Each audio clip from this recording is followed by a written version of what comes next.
नमस्कार मंडळी. मित्रांनो, सुरुवातीलाच एक प्रश्न विचारतो, खरं उत्तर द्यायचं बरं का. आपण शेती का करतो? आवड म्हणून? गावाला धान्य मिळावं म्हणून? नाही ना मंडळी. आपण शेती करतो कारण शेतीतून आपल्याला पैसा मिळवायचा असतो.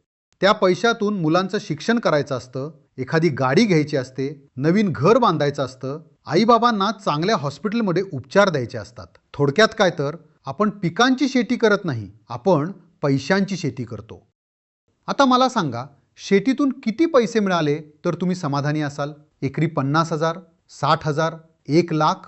मग थोडा विचार करा. एवढे पैसे मिळवण्यासाठी उत्पादन किती काढावं लागेल? हे समजून घेण्यासाठी प्रथम या पिकाचं अर्थकारण पाहूया.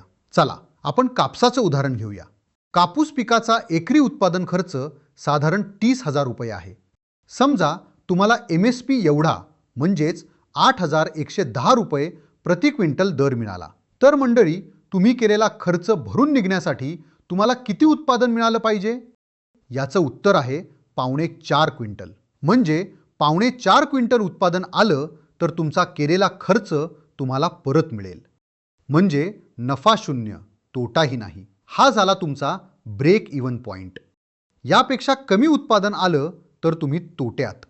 आता नीट बघा, उत्पादन वाढलं तर नफा कसा वाढतो? समजा तुमचे उत्पादन 6 क्विंटल आलं तर 19,000 नफा, 10 क्विंटल आलं तर 51,000 नफा आणि 13 क्विंटल आलं तर थेट 75,000 रुपये नफा.